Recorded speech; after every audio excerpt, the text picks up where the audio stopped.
নমস্কাৰ সকলোকে। মাঘ বিহু যিহেতু আহি আছে, গতিকে সকলো চাগে বনোৱা মেলা কামতেই ব্যস্ত হৈ আছে। গতিকে মাঘ বিহুলৈ মোৰ ফালৰ পৰা সকলোলৈকে আন্তৰিক শুভেচ্ছা জনালোঁ। মাঘ বিহুৰ কাৰণে ময়ো কেনেদৰে যা যোগাৰ কৰিছোঁ, পিঠা পনা বনাবৰ কাৰণে বা বনাইছোঁ, তাৰে কেইটামান মুহূৰ্ত আপোনালোকক দেখাবলৈ লৈছোঁ। গতিকে চাওঁচোন আহক বাৰু।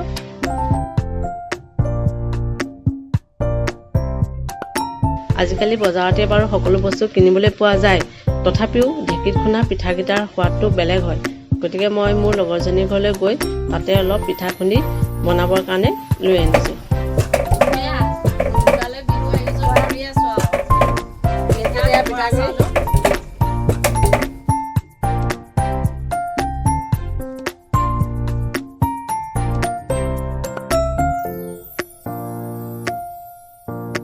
পথাৰত বনোৱা ভেলাঘৰত ভোজ খোৱাৰ কথাটোৱেই বেলেগ হয়।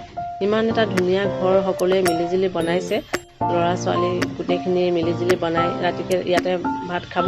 গতিকে মাঘ বিহুটো সকলোলৈকে সকলো যাতে ভালে কুশলে থাকে, সকলোৰে দিনবোৰ ভালে কুশলে যায়, তাৰে কামনা কৰি মোৰ ভিডিঅ'টো ইমানতে সামৰণি মাৰিলোঁ।